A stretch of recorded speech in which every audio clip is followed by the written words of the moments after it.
almost every kid I train has been coached on shooting the wrong way. Not because their coaches are bad, but because they're only teaching one part of the shot and calling it everything. In 1996, a researcher at University of Calgary put eye trackers on some elite basketball players. And what she found was that when they made shots, their eyes stayed on their target for almost a full second. When they missed, their eyes left their target 170 milliseconds faster. Nothing changed about their form, all that changed was their eyes. And this tells us there's so much more to shooting than just how they actually shoot the basketball. So in this video, I'm going to go over our 3F framework, which we've used to help hundreds of our players start shooting consistently and do it naturally and be able to be more confident when the game speeds up and things get a little crazy. Those 3Fs are focus, flow, and form in that order. I'm going to show you exactly why most players have it backwards when they're working on their shot. With each one, we're going to explain why we use it, why it's important, and give you some drills to actually work on it. So save this video because I want you to come back to it and work on it. So here's the 3Fs in order. At the top, we have focus, and then we have flow, and then we have form. And again, it's important that they are in that order. Good flow can overcome bad form, but neither flow nor form can overcome bad aiming or bad focus. So let's talk about the first F, which is focus. I mentioned the study earlier where they were tracking what we call the quiet eye. How solidly does your aim rest on your target? Right? Are you looking at the rim all the way through your shot, or does it get distracted on the way up or while you're shooting? And I think this one is so important. And over the years, working with over 500 players, I've seen this over and over again in our training sessions, where we'll have our players who come in and they're shooting in the workout and they miss 5 or 6 in a row and they're starting to get really frustrated. No matter how much they try and fix their form or their follow through, the ball still just isn't going in. And so I'll walk up to them and say, like, what are you aiming at? Like, what are you looking at when you shoot? And most of the time they'll say, I don't know, like the rim, I guess. So I'll say, like, what part of the rim? They're like, I don't know, just the general area. So all I'll say is just try and aim harder next time. So look at the rim, look at that spot all the way through your shot. And almost every time they'll make 3 or 4 shots in a row. And they'll be surprised that something as simple as that made such a big difference. But we've seen it over and over again. And again, that study showed that the best players, when they shoot their makes, they're looking at the rim longer than when they miss. And this tells us a lot about how shooting a basketball actually works. Because our body is really cool and it has what we call self-organization, which is a fancy way to say if we tell our body to do something, it's going to try and figure out the best way to do it. So with shooting a basketball, if our goal is to get the ball to go into the hoop, then one of the most important things is to aim at our target so our body knows what it needs to do and where that ball needs to go. So there's 2 layers to this. One is what we're looking at, and 2 is how long we look at it. Now the problem is that it's hard to stay in that groove of looking at your target the whole time. You'll do it a couple times, but then you start to get distracted, whether it's other things going on in the game, or you're just like, oh yeah, my shot's dialed now, and you forget to actually aim and stay focused on that thing that was just helping. So it's important to make sure that we are staying focused on our target no matter what. Again, that study we mentioned earlier, the main difference was how long the players looked at their target. Obviously, once that ball is gone out of your hand, there's nothing you can do about it to change it. But as long as the ball is in our hand, right, coming up into our shot, we want to be looking at our target so our body knows where the ball needs to go. There was another study done where they took 3 college basketball teams and they tracked their shooting percentages, especially free throws, over a season, or 2 seasons actually. 2 teams, they were just tracking their shots. The other team got quiet eye training. So they talked about focusing on your spot, targeting, aiming a little bit harder. And over those 2 seasons, the team that did the quiet eye training shot much better than the other 2 teams. And so it's not just an idea or a thought, right? This is human biology and psychology. Whatever we aim at, our body is going to try and help us be successful at it. So that is number 1, is focus. If you're not focused, it doesn't matter how good your form is or how good your flow is, right? If you're not aiming at the right spot or telling your body where to send the ball exactly, then it's not going to know how to do it and do it consistently. Even more importantly is that this is the first thing to go when we get into a high pressure situation or a game. And so if you feel like you shoot really well in practice and then you get in the game and you just can't get shots to drop, this is usually the main reason. It's not that your form breaks down, it's that your focus breaks down because you have so much other stuff going on, right? Should you shoot it or should you drive? Is the defender close enough? Are they trying to block it? All these other things that get into your head and distract your focus from the target of actually making the shot go in. So this is the first thing that you need to focus on. As far as where you look on the rim, right? Everybody's a little different, front rim, back rim. I personally don't think it matters too much. Again, whatever spot you look at, your body's going to try and help you hit that. So if you're looking at the front of the rim and realize that you're shooting short every time, then it might make sense to look a little more towards the back of the rim. Or vice versa, if you're looking at the back of the rim and your shots are hitting back rim, backboard, then maybe we'll want to move it to the front. So those, as far as where you look, it doesn't matter. The most important thing is that you are looking and staying tracked on your target the entire time through your shot. So I'm going to give you 3 drills that are going to help you build your quiet eye or your ability to target and find the rim. So this first drill is called eyes closed freestyle. So you're going to start anywhere up here. You're going to start dribbling the ball, but you're going to have your eyes closed so you can't see the rim. And your goal is to start moving around with your dribble. And then at any point, try and randomly open your eyes and shoot it as quickly as you can. This is going to help you go from not seeing anything to finding that target on the rim as quickly as possible.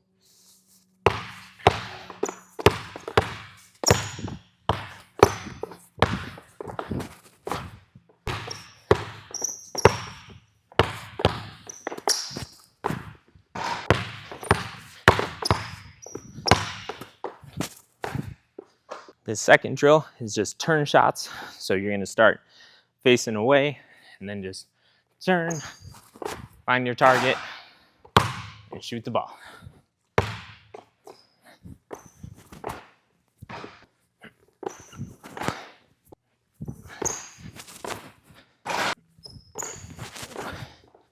Our last drill here is called shoot fast. So you're going to start all the way under the basket, dribble straight out at the free throw line, and then shoot as quickly as you can without stopping.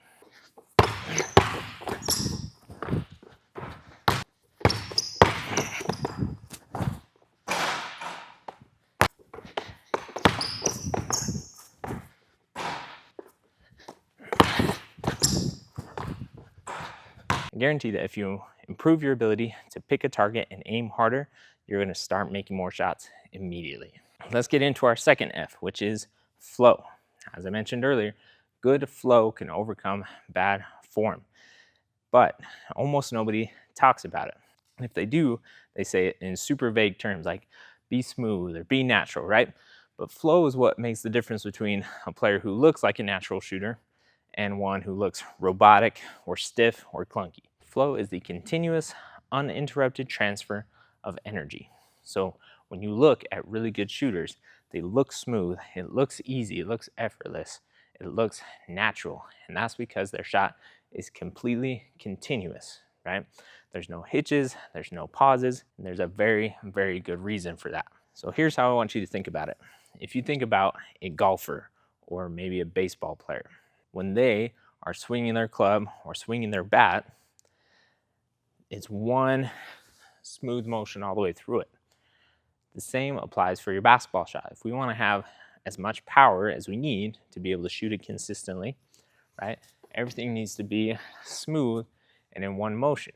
If we have a hitch where we stop and then shoot, it's kind of like a golfer or a baseball player getting halfway through their swing, stopping, and then trying to finish through really hard. I see this with kids all the time. There's a couple main places that we see players struggle with this. So one is when they catch the ball, right? They're coming, they catch, and they have to stop and get ready and then shoot it.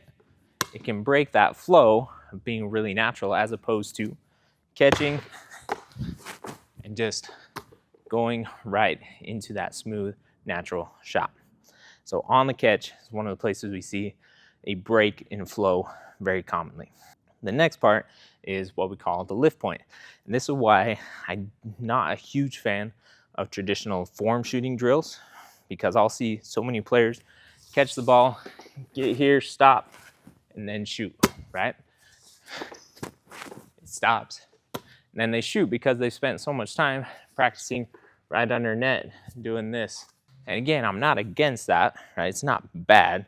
It's only bad if you actually build that habit of stopping at that point in your shot. So that's why when I do form shooting with players, I typically still have them moving full speed no matter what. We'll be here and I'll have them start at the bottom and then go all the way through, right? The only time we'll stop at that point is if it's really, really bad. But most of the time, we can get past that pretty quickly. So that's the second spot, is our lift point, right? Where we get here, start pushing towards the rim.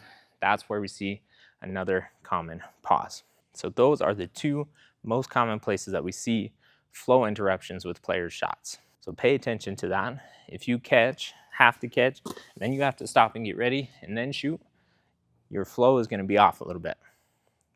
If you catch and you have to stop at this point here and then go, then your flow is going to be messed up as well. Now, one of the other things that happens is even if we're not stopping, we tend to work against ourselves a little bit, where your hips might be going down while the ball's coming up, right? So it'd be here. Your hips are going down, ball's going up, so they're working against each other, as opposed to starting low with everything and then everything comes up at the same time.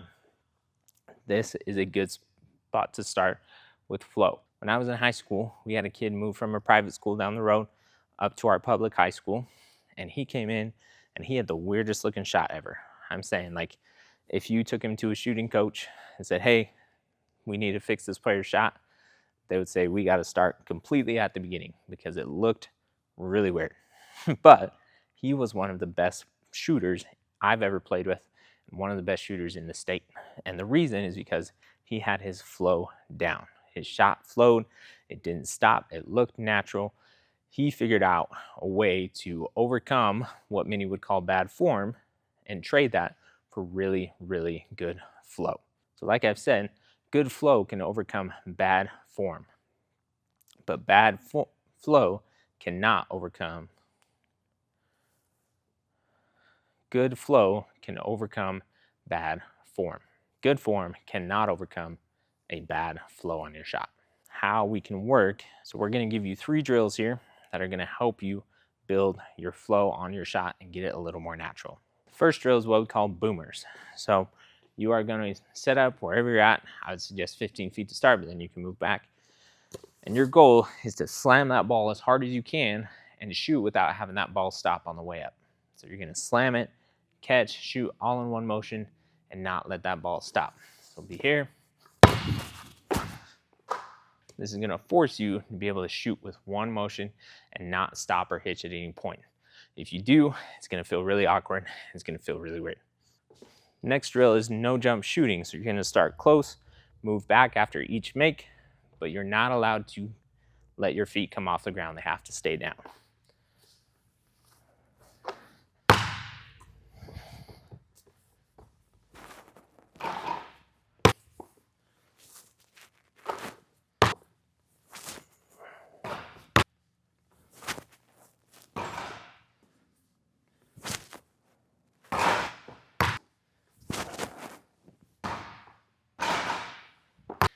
And finally, we get into the last one, which is form. Form is important.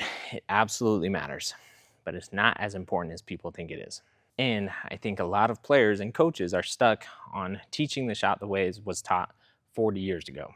They haven't updated to actually reflect what is working for the best players in the world. Some of the things that I was taught as a kid that were absolutes, if you didn't do this, you didn't have a good form, were 10 toes at the rim, or having the ball on your fingertips so there's a gap you can see through there, and the thumb push. If you had any thumb push, it's considered bad form. When you look at the best players today, you'll see that they all have like some form of these where it's a little bit different than what we were taught growing up or what is being taught normally.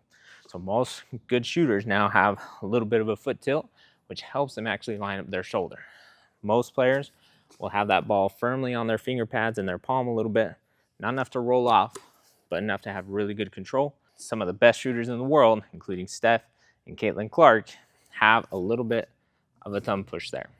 Now, again, we can't go to extremes, right? Form matters, but there is no such thing as perfect shooting technique. Every player is a little bit different. There are certain principles that we need to follow, but it's not a cookie cutter. If you have this, right, you can't be a good shooter. Again, think about my high school teammate. He had the weird form, but he was one of the best shooters in the state. You can think about NBA players who have weird looking shots, but somehow they get that ball to go in consistently. And that is because form is not as important as we think. The only time we need to fix form is when it gets in the way of our flow or our focus. So if we are so worried about fixing our shot, where if I'm coming too far out to the side here and I have to worry about bringing it back to the front here, that would be a reason to change it, because it's getting in the way of my focus and my flow, right? The other reason we would change it is if we're getting blocked and we can't get off fast enough. But other than that, your first priorities are your focus, then your flow, and then we can kind of finally get to form. And when we do get to form, it's going to be a lot different than what you think. Now, there's a lot of studies on skill acquisition and how we actually learn things. And one of those is what we call internal versus external cues.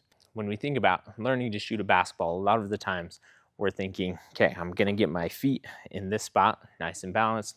When I come up, I'm going to make sure my elbow's in. When I shoot it, I'm going to make sure my wrist flips really well.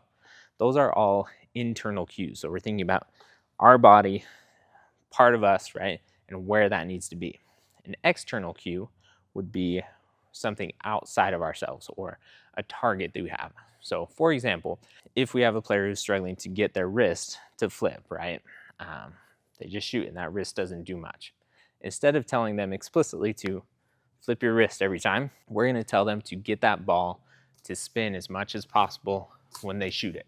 And what's going to happen is that in order to get the ball to spin the right way, the wrist has to do the action we want them to do. So what we found is that this works way better in helping the kids actually improve it, and they don't have to think about their body and themselves, because the problem with internal cues, right, you might be saying, why does it matter, right? If I tell them to flip their wrist or if you tell them to spin it, they're both going to make them flip their wrist.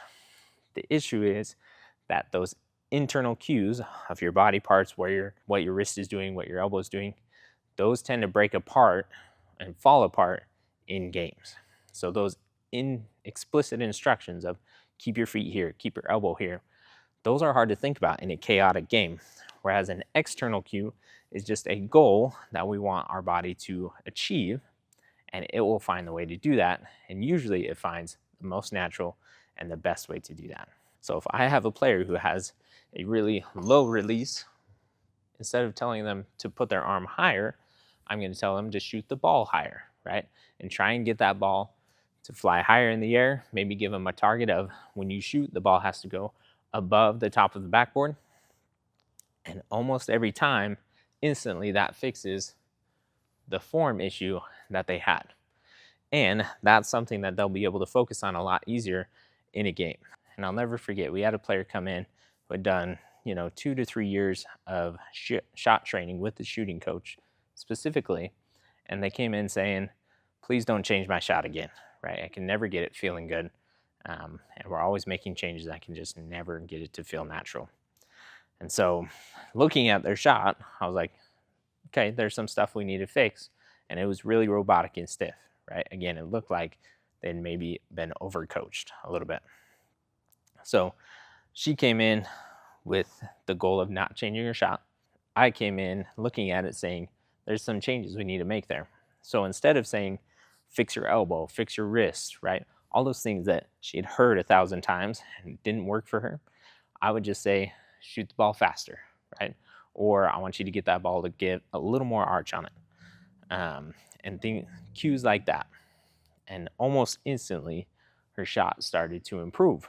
And again, I don't even think she knew that I was changing her shot and her shot form.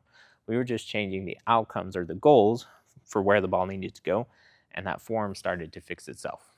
There is one time where I think we go to those internal cues, and that is if something is just, we can't break that habit no matter what else we try. And in that case, we're going to use exaggerations. So for example, if I have a kid that is shooting and their follow through is just coming right down, right? They don't hold out follow through and tell the ball where to go. I'll tell them, I want you to shoot the ball and I want you to hold that follow through way past when the ball is out of your hands. So hold your follow through till the ball hits the rim or hits the ground. And most of the time, they'll automatically start to do that and then start to build that habit. So that's the only time, is if it's something really, really bad that's hurting their flow and hurting everything else in their shot. And we absolutely have to fix it. We're going to use exaggerations to try and change that mindset as quickly as possible and break that habit they have, but then immediately get them back to those external cues. Okay, now we're holding the follow through. Now let's focus on getting that ball higher, getting it off quicker, whatever it is we were working on.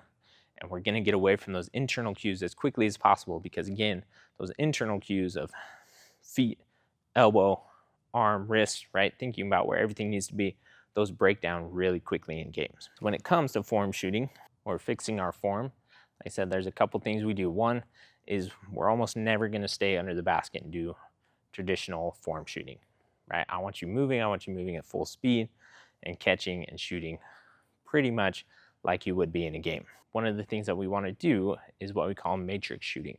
So you're going to shoot and you're going to pay attention to where you miss. So is it long, is it short, is it left, is it right? And pay attention to where it misses. Depending on that miss, you're going to tell your body, okay, I missed left, we need to shoot it more right. So find your spot on the rim and then shoot the ball and just try and tell your body, okay, we missed the last one left, we need to shoot a little more right.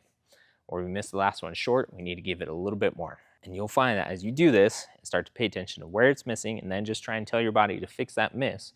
Not with any part of your body, just fix the miss. All those form things will start to work themselves out.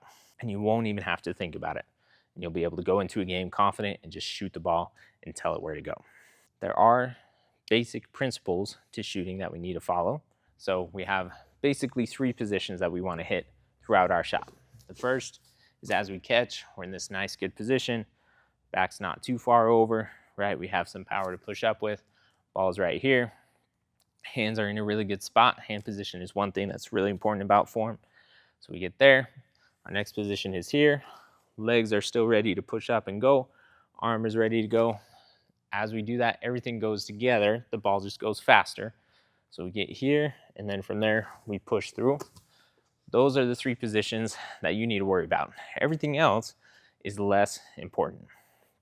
If you can hit those 3 positions while you shoot full speed, then your form is in a really good spot. The 3 F's is focus, flow, and form. If you can get these 3 things down, you're going to be a great shooter, but we need to do it in the right order. Our focus is most important. Being able to target, aim, and actually stay focused on our goal, even during a chaotic game or a chaotic rep, is going to help us make more shots instantly and is going to be the foundation for being able to shoot and be a confident shooter. Then we get into our flow, and this is, again, the uninterrupted transfer of energy. If we can get power by being smooth, by being efficient, and by being natural, it's going to be a lot easier to aim as well. So when we have good flow, our shot becomes effortless and it becomes natural. And then finally we get to form. Yes, we're going to build form. We want to have our good 3 positions, but we don't want to over focus on it, because that will break down when it matters most. When we do try and fix our form, we want to fix it externally first by focusing on the goal of what the ball needs to do instead of what our body needs to do. A lot to go over in this video, so save this video, come back to it, and watch it. And if you need more drills on how to work on these things, go ahead and reach out to us on Instagram, on our website, on YouTube, and we will help you improve these things. Like I said, most players are training their shot completely backwards. They over-focus on form, and they never talk about flow, and they never talk about focus. So if you can flip that, you're going to be in the rare category of players who are building their shot to be confident, consistent, and hold up under the most extreme pressure possible. And those are the 3 F's of shooting.